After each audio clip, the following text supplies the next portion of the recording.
Bonjour à tous, partie 3 de la synthèse des films que vous pouviez retrouver dans Mention honorable. Euh, c'est des films que j'ai perdus, donc je suis en train de remettre à jour comme je le peux, en faisant un mode très rapide, de façon un peu Speedy Gonzales.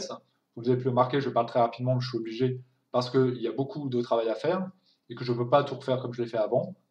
Donc c'est la partie 3 et on enchaîne directement avec les films de la partie 3 de Mention honorable. Le prochain film est The Florida Project. Et de quoi ça parle? Eh bien, c'est en quelque sorte un feel-good movies, donc les films qui font du bien. Et étonnamment, parce que c'est un film qui est bruyant, c'est un film où ça crée beaucoup, c'est un film où il y a beaucoup d'enfants, et on se retrouve dans un espèce d'hôtel, ou de grand ensemble d'hôtels, c'est-à-dire un espèce de village, où tout le monde se connaît, où donc le gérant du camping, enfin je dis du camping, c'est pas un camping, mais de cette espèce de grand ensemble, Willem Dafoe connaît tout le monde, il a vu les enfants grandir, il connaît les mères, il connaît les difficultés, il connaît les parents. Évidemment, c'est une espèce de petite communauté où les gens ont peu d'argent, peu de moyens. Et c'est une comédie sympa, enfin, ouais, c'est une comédie. Effectivement, ça crie beaucoup, ça hurle beaucoup, parce que ces enfants sont dissipés, parce que très souvent le papa il est pas là. C'est des familles à problème en quelque sorte, mais pas vraiment méchantes, mais quand même à problème. Et puis au milieu de tout ça, on a Willem Dafoe qui tente de gérer, qui tente de donner de l'amour, qui tente d'équilibrer un petit peu le truc. Je sais que les cinéphiles avaient bien aimé, que ça a été une bonne surprise, qu'il a eu quelques récompenses, ou en tout cas il a eu un buzz. Les gens en ont parlé plutôt positivement. D'ailleurs, je vois là les notes, je suis sur Allociné. Note presse 3,7 sur 5, ce qui est une bonne moyenne, et note spectateur 3,8 sur 5. Donc vous voyez que c'est un film qui a été approuvé. J'ai bien aimé The Florida Project, même si c'est pas extraordinaire, le scénario en soi, mais le tout est agréable et donc je mettrai la note de 7 sur 10 pour The Florida Project.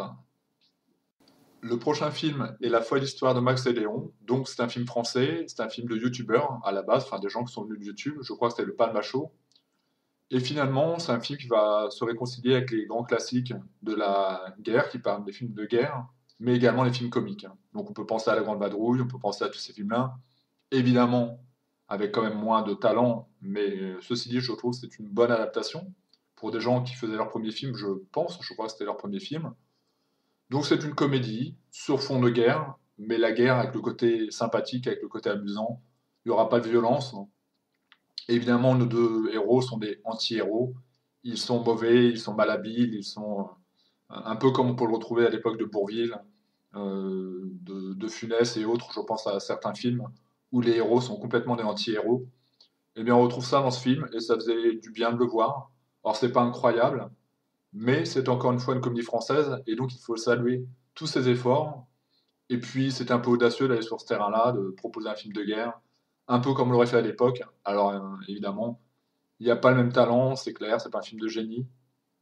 Néanmoins, je trouve que c'est à souligner, je trouve que c'est à féliciter pour qu'il propose d'autres films comme ça, intéressants, parce qu'on peut parler des autres films de youtubeurs qui ont fait des flops, hein. Et je pense notamment à un film dans une maison hantée qui était complètement nul. Avec Natou, avec. J'ai ni ri, j'ai pas ri, et j'ai pas eu peur, hein. Donc pour un film fantastique, comédie, c'est un petit peu raté. Je trouvais que les personnages étaient trop clichés. Là, c'est pas le cas. Il y a des bons sketchs, il y a des bons gags. Je souris, j'ai sourié souvent, j'ai ri parfois. Donc je souligne la qualité de ce travail de la folle histoire de Max et Léon pour un film français et une comédie française. Et je lui mets la note de 7 sur 10. Le prochain film, une fois n'est pas coutume, a été proposé par quelqu'un. C'est-à-dire qu'il y a quelqu'un qui m'a dit: Tu connais ce film-là? Non. J'avoue que j'étais pas conquis par le truc, je connaissais pas du tout l'univers des Baudins. Et j'ai découvert leur premier film, qui est donc Mariage chez les Baudins. Les Baudins, c'est ce lapsus. euh, c'est ces deux personnages, la mère, enfin la grand-mère, une mère âgée, et puis le fils un peu bené, même totalement bené, des gens de la campagne, des gens de la campagne rurale, hein, la vieille campagne d'antan. Et donc dans ce film, ce qui est intéressant, c'est qu'ils vont mélanger un petit peu avec le côté télé-réalité, puisque finalement, on va voir caméra au point, un peu comme dans les reportages, les préparatifs du mariage du fils Baudins qui va se marier. Il a enfin trouvé l'amour, c'était inespéré, c'était presque miraculeux. Et ça va être filmé par le biais d'une caméra un peu à l'épaule, comme dans le projet Blair Witch. Donc c'est ce côté un peu moderne. Et puis après, les gags s'enchaînent.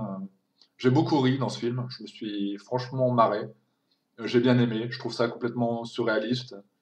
Il paraît qu'en spectacle, d'ailleurs, c'est génial, les Baudins, hein, qu'ils auront constitué toute une ferme, donc ils font bien des poules, des vaches, des chevaux, que leur scène, en fait, et même autour, c'est un espèce de grand poulailler géant. Et on retrouve ça dans ce film-là. Il y a plein de trucs qui m'ont marqué. À un moment, il y a le directeur de. Le mec s'occupe des denrées alimentaires, en fait, qui doit venir, ou qui s'occupe de. Parce qu'ils font un élevage, hein, qui doit venir vérifier un peu le matériel. Il vient et en fait rien n'est aux normes. Il y a de la Maurac à côté des fromages de chèvre, il y a les prises électriques. Le mec qui touche, il se fait électrocuter. Donc en soi, c'est pas incroyablement drôle, mais ça fait rire quand même. Euh, le personnage de la mère est quand même assez impayable. Le fils aussi, sachant que c'est des acteurs, hein. C'est pas réellement une vieille dame et c'est pas réellement un benet. Ce sont des acteurs. Donc j'ai bien aimé. J'ai beaucoup moins aimé la suite que j'avais vue, je ne sais plus le nom.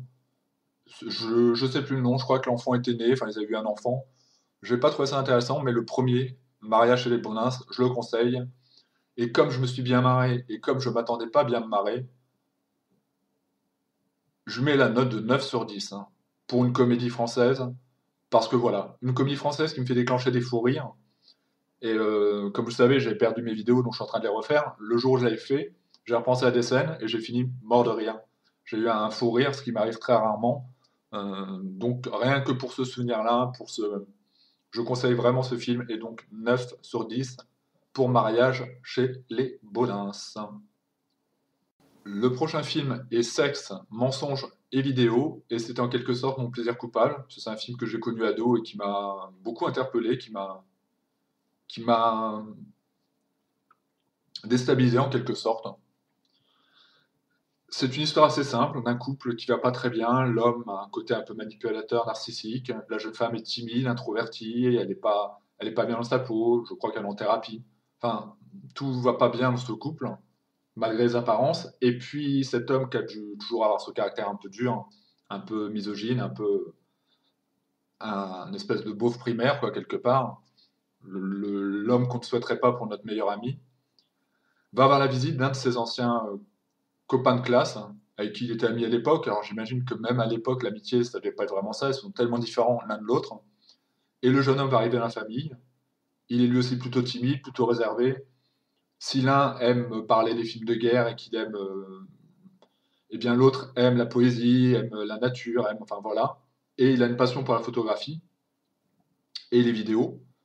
Pas la photographie, enfin peut-être la photographie et les vidéos également. Et progressivement, on va se rendre compte que cet homme, le jeune homme timide, a un espèce de passion étonnante, c'est qu'il questionne les femmes sur leur vie. Il filme des femmes, alors ça, la maîtresse de maison va le découvrir par hasard, elle va être choquée, parce que c'est une jeune femme un peu prude. Elle va comprendre qu'il questionne des femmes devant la vidéo, et que les femmes peuvent faire ce qu'elles veulent, ou dire ce qu'elles veulent. Comme je disais au début, elle va être choquée, et puis après, euh, elle va être étonnée, et puis elle va avoir envie, elle aussi, suite à une dispute avec son compagnon, de communiquer devant cette caméra, et de parler un peu de sa vie, et de sa vie intime et de sa vie privée. Donc c'est un film étonnant, c'est un vieux film, hein, dans les années 80.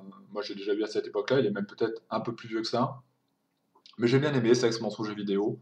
Mais c'est un plaisir coupable, c'est-à-dire que je ne sais pas s'il plaira à tout le monde. Il y a ce côté voyeuriste, hein, alors qu'à l'époque le voyeurisme c'était vraiment les prémices. Donc les vidéoclubs et autres, c'est du haut de gamme d'avoir une caméra comme ça pour soi.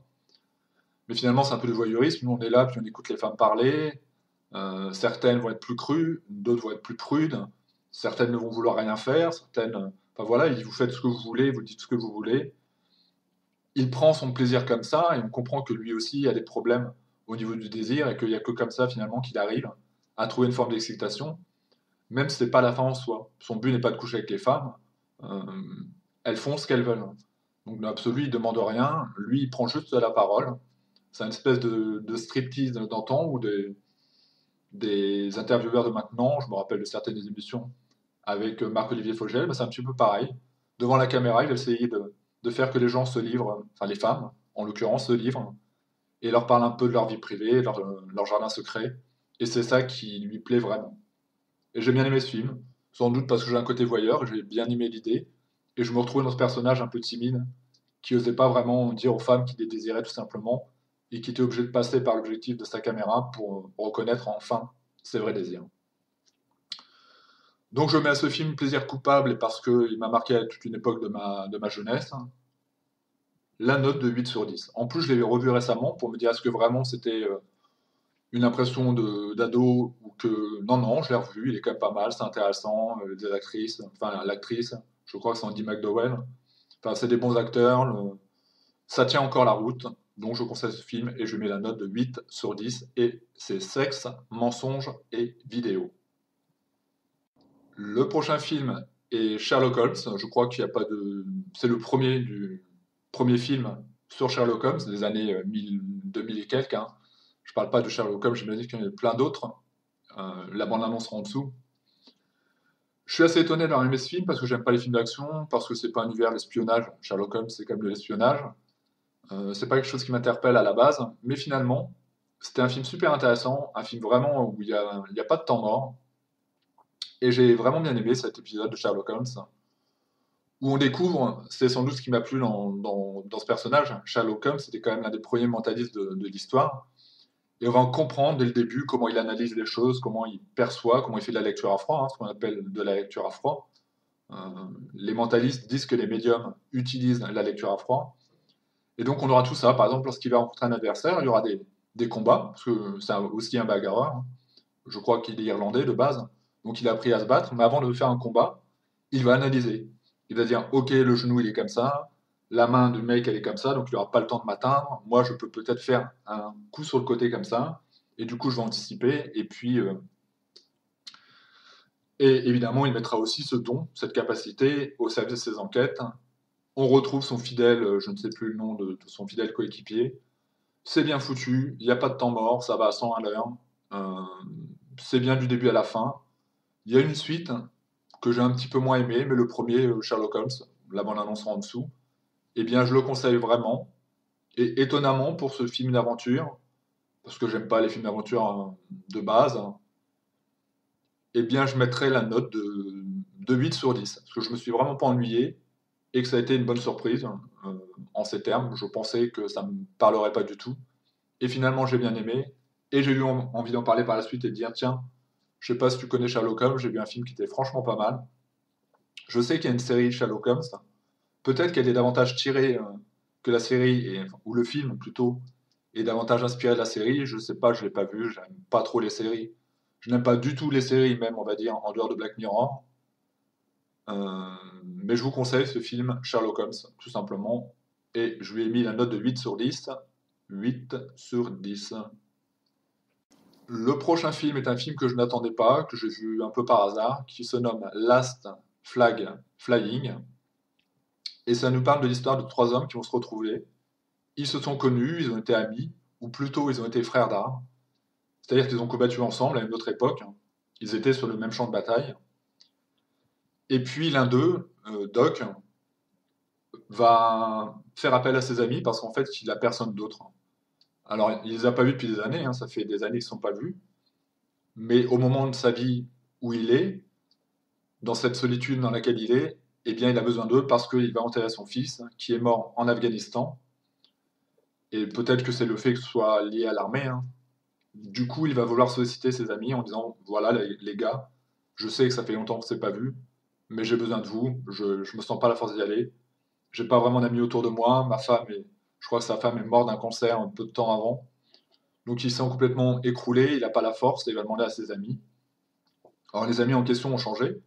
En tout cas, pour l'un d'entre eux, il est devenu prêtre, ce qui va étonner beaucoup l'autre, parce qu'il y a le troisième de la bande qui est l'insortable qu'on peut pas emmener quelque part, ce qui va draguer la jeune serveuse, qui va peut-être provoquer une bagarre, enfin voilà, l'espèce de gouailleur. On peut déjà imaginer qu'à l'époque de la guerre, c'était lui qui menait, l'espèce de dur, quoi, le dur à cuire. Et l'autre est devenu prêtre. Il a complètement changé. Et évidemment, ils vont pas arrêter de se charrier par rapport à ça. Comment tu peux, toi, avoir découvert la foi, toi qui étais, comme moi, un alcoolique, que je me rappelle toutes les femmes que tu as pu baiser, enfin voilà. Ce genre de truc qu'on fait quand on est soldat. Il dit, ah bah oui, mais les voies du Seigneur sont impénétrables, et comme tu vois, maintenant je suis prêtre. Donc je te demande de respecter ça, je te demande de me respecter en tant que prêtre. et j'espère que toi aussi tu découvriras sur ton chemin Dieu. C'est intéressant ce film parce qu'en plus il développe indirectement une réflexion antimilitariste, puisque ces trois hommes, en étant devant le cercueil de Doc, vont se poser la question de pourquoi ils l'ont fait, pourquoi est-ce qu'ils ont été combattre, pourquoi est-ce que des gamins tombent encore maintenant, pourquoi finalement, en dehors de cet hommage, le gouvernement a si peu d'égards envers ces personnes qui ont donné leur vie. Moi, je le perçois comme ça en tout cas. Il y a un côté, à un moment où ils se disent qu'est-ce qu'on est venu foutre dans cette merde. Présentement, maintenant, présentement, qu'est-ce que mon fils a été faire à s'engager et puis à mourir en Afghanistan de façon même pas héroïque, quoi, comme tant d'autres. Et puis nous, à notre époque, qu'est-ce qui nous a poussé à nous engager et à prendre ce chemin, quoi. Donc c'est intéressant et je mettrai à ce film la note de 7 sur 10 parce que c'était une bonne surprise, parce que je ne m'y attendais pas, parce que je ne connaissais pas, j'en ai entendu parler dans les autres critiques de quelqu'un qui parle de cinéma, je me suis dit tiens, et puis effectivement, c'est pas mal du tout, je vous le conseille. Pour le prochain film, on fait un tour dans le passé, puisqu'on est dans les années 1947, et ce film, c'est La vie est belle, à ne pas confondre avec l'autre film La vie est belle de Roberto Benigni, bien que tous les deux soient des chefs-d'œuvre. De quoi ça nous parle? Ça nous parle de l'histoire d'un homme simple, d'un homme bon, d'un homme que tout le monde aime, qui va, à la mort de son père, devoir reprendre l'entreprise familiale. Or, ça ne l'arrange pas, il devait partir, à un moment, il est prévu de quitter cette ville. Mais comme c'est quelqu'un de généreux, comme c'est quelqu'un de positif, eh bien, il va se trouver le devoir, parce qu'il ne veut pas abandonner les gens qu'il a connus, parce qu'il venait régulièrement voir leur père. Je ne sais plus, il doit travailler dans la banque, donc du coup, il pouvait financer des projets. Et en plus, il part, eh bien justement, je crois que son père était lié à quelque chose lié aux déshérités. Donc s'il part, ces gens-là vont se retrouver sans le sou, sans aide, sans rien. Donc il ne peut pas partir, mais malheureusement, il va avoir des problèmes. Il a un ennemi, c'est-à-dire celui, le promoteur de la ville, qui veut, lui, tout raser et tout construire, hein, qui pense qu'à l'argent. Il y avait déjà des Emmanuel Macron à l'époque. Hein. Et il va avoir des problèmes, et il va perdre une somme d'argent importante. Hein. Et le soir de Noël, eh bien, il se passera quelque chose. Et c'est un très beau film. C'est un peu long. C'est sur le moment, on se dit, ouais, bon, vieux film. Est-ce que je vais apprécier? Et il y a une espèce de revirement dans quelque chose d'autre hein, qui fait que ce film est incroyable à la fin et qu'on a la larme à l'œil parce que c'est beau, parce que ça touche, parce que je l'ai vu un soir de Noël. Effectivement, et quand je suis parti à mon repas de Noël, j'ai essayé de m'essuyer un peu les larmes pour pas avoir l'air trop stupide. C'est pas une honte de pleurer, mais enfin, bah, t'as pleuré, qu'est-ce qui se passe le soir de Noël? Oui, j'ai pleuré parce que j'ai vu un beau film, parce que la morale était belle, parce que c'est un beau film, c'est une belle célébration. Et donc, ça peut être aussi un film de Noël, puisque il y aura une scène importante le soir de Noël, et ça aura une symbolique dans ce film aussi. Ce film, c'est La vie est belle. Il faut savoir que quand j'avais fait cette première critique la première fois, j'avais été voir un peu les notes. La note presse est de 5 sur 5, chose qui arrive jamais, ou peut-être avec les vieux films cultes comme ça, mais 5 sur 5, incroyable. Et la note presse, la note spectateur plutôt est de 4,2 sur 5. Et j'avais été voir les commentaires, et j'avais pas trouvé un seul commentaire négatif, et tout le monde criait au chef-d'œuvre. Pourtant, c'est un film qui est pas si connu que ça. Et moi, je l'ai connu dans les. Il y a des gens qui mettent. Parlez-nous de votre film qui vous a fait le plus grand bien, parlez-nous d'un film qui vous a inspiré. On retrouvait La Ligne Verte, on retrouvait Powder, on retrouvait Nos Solars, et puis on retrouvait La Vie est belle. Et je me suis dit, tiens, je connais pas, je vais le regarder.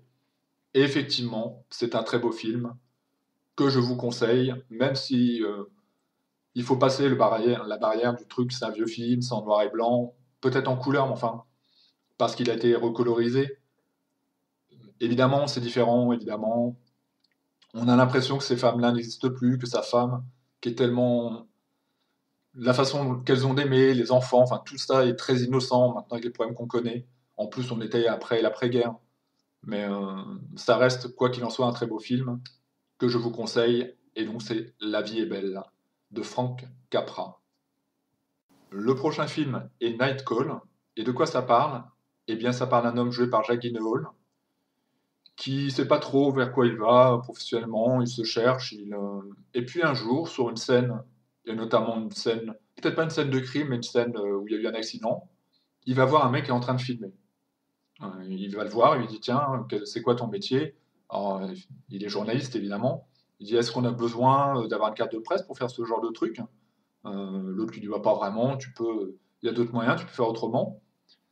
Et ce personnage, qui est complètement déjanté, va prendre plaisir à devenir un espèce de reporter euh, qui va aller sur les scènes de crime, qui va combattre ses névroses et ses démons en allant sur des territoires qui devraient être interdits. Il va filmer au plus près de la mort. Il va devenir une espèce de mercenaire du journalisme de bas étage. C'est-à-dire que il peut être recruté par BFM. Si on lui dit voilà, il y a du sanglant, il y a du drama là-bas. Dire c'est pour moi. Ça c'est pour moi. Il faut absolument que j'y aille. Pas simplement parce qu'il a touché un cachet plus important, mais aussi parce que ça le fait vraiment vibrer et fantasmer, et que le mec est quand même relativement déjanté. Donc très très bon rôle de Jack Gyllenhaal. Film complètement étonnant, mais super bien foutu. Très très bon film que Night Call. Euh, et je lui donne la note de 9 sur 10. J'aurais dit 8 sur 10, mais en fait il est tellement surprenant. Voilà, c'est encore un film où quand on en a marre du cinéma, c'est autre chose qui est proposé, quoi. On est obligé de passer par d'autres émotions. Ça réveille un peu le cinéma. C'est très nouveau et en même temps, ça c'est basique comme scénario, hein. C'est juste l'histoire d'un mec qui kiffe les drames et l'horreur et qui ça ne dérange pas de le filmer, mais de rendre ça intéressant, de rendre ça vraiment captivant. Ça mérite une très bonne note, donc c'est pourquoi je lui mets 9 sur 10 et que je vous conseille vivement. Je pense que pendant 1h30, vous serez dans un autre univers, l'univers de cette espèce de maniaque très très bien incarné par Jack Gyllenhaal, qui est quand même un bon acteur, hein, c'est un bon acteur parce qu'il fait plein de rôles très différents, quoi. Il a des rôles sensibles, il a des rôles comme là, déjantés, et puis je pense qu'on pourra lui proposer par l'avenir, enfin dans le futur, d'autres rôles encore plus à l'antipode de ce qu'il est, a priori. Donc je conseille ce film, Night Call. Le prochain film est Love Hunters. Je le dis comme ça parce que c'est un film dont j'aimerais ne pas parler, mais que j'ai adoré, mais que j'ai détesté, puisqu'il est très fort psychologiquement, il déstabilise énormément. C'est simplement l'histoire d'un couple de tueurs en série, un homme et une femme, qui vont, à l'occasion, kidnapper, torturer des jeunes femmes, surtout des jeunes femmes. Enfin, c'est un petit peu selon le choix de monsieur. Ce film est dérangeant parce on voit pas tant de scènes que ça d'horreur. En fait, on les voit de souvenirs quasiment pas, mais l'horreur, elle est psychologique. Par exemple, on voit le sourire de monsieur, on voit qu'il prend une demoiselle qu'il a kidnappée, il va vers la porte de la chambre, elle hurle, et puis on n'a pas besoin de voir au-delà de la porte. On entend des cris, on imagine. Et dans ce film, il y aura une grande part à l'imagination morbide mais légitime dans ce contexte, hein. Et plutôt que de voir les scènes, comme ce serait dans Hôtel par exemple, que j'ai pas aimé, là on va imaginer les scènes. Ce film est dérangeant, ce film est, pour l'année où il est sorti, franchement, il mérite d'être dans le top 10. Euh, c'est glacial, c'est oppressant, c'est horrible de penser au sort de ces jeunes femmes. Et puis on sait qu'il y a réellement des tueurs en série comme ça, hein, certainement encore qui sévissent maintenant, et que peut-être quelque part il y a une jeune femme qui est kidnappée. Et pour vous dire, ce film est tellement traumatisé, après les rêves c'est un peu comme ça aussi, mais que cette nuit-là j'ai rêvé, et j'ai fait un cauchemar. Et je sais que dans le cauchemar, j'étais soit séquestré, soit moi-même j'étais le mec qui était en train de séquestrer. Enfin bref, c'était horrible, ça m'a bien déstabilisé. Et je dois vous avouer autre chose, c'est qu'après ce film, j'ai eu le besoin, parce que je regarde les films au casque, hein, j'ai eu le besoin absolu de regarder une comédie pour rire, pour échapper un peu à tout ça, ne serait-ce que la musique à la fin de Joy Division, qui vient parachever le truc, enfin voilà. Je le conseille et je le déconseille quelque part aux âmes sensibles, bien que, je le répète, l'horreur sera plutôt psychologique. C'est pas un film d'horreur, hein, c'est un thriller, oui, un thriller dramatique, quoi, quelque part. Donc ce film, c'est Love Hunters, et pour l'expérience cinématographique qu'il m'a fait vivre, je vais lui mettre la note de 9 sur 10. parce qu'il m'a quand même bien fait peur, bien qu'il ne fait pas peur, mais il m'a mis en colère. Il y a des moments où j'avais envie de décoller des droites, sauf que, vous savez, ils sont assez intelligents, hein. Quand ils kidnappent quelqu'un, ils lui accrochent les mains, donc vous avez beau mettre des droites, vous ne ferez rien. Donc on est en colère contre ces acteurs, ce ne sont que des acteurs, et on oublie qu'ils sont des acteurs. On a envie de leur péter la gueule, il faut être clair, sauf qu'on ne peut pas, et puis de toute façon c'est du cinéma. Et j'ai eu besoin de me rassurer en me disant, j'espère que les jeunes filles, elles ont eu d'autres rôles après. Bah oui, c'est du cinéma. C'est juste que tu as été pris vraiment dans ce que le scénariste voulait t'emmener. Il t'a emmené là où il voulait aller, donc c'est forcément la marque d'un très bon film, en tout cas pour moi, d'un bon film. Mais que je ne peux pas conseiller à tout le monde. Le prochain film est Les Noces barbares, et là encore c'est un film qui fait partie de ma cinéphilie d'ado. Pourtant c'est pas un film a priori pour les ados, mais ce film est marqué et il est marquant. Ça nous parle de l'histoire de Ludovic, un pauvre gamin qui est né d'un mariage non heureux, même d'une naissance non heureuse, d'une naissance non désirée. Peut-être qu'à l'époque, on n'avait pas moyen de faire passer l'enfant, ce qui aurait été préférable vraiment pour Ludo. Mais Ludo, il est là, et Ludo, il demande de l'amour à sa mère lui refuse. Elle se moque de lui, elle le méprise, elle le rejette, elle peut être violente. Enfin voilà, Ludo, il vit dans une espèce de cave. Heureusement, il peut trouver un peu d'amitié par le biais du compagnon avec qui elle vit, qui va essayer de temps en temps d'être un peu plus humain, de dire c'est pas normal, enfin voilà, c'est ton fils. Et puis, cette mère, dans la continuité des choses, va placer Ludo un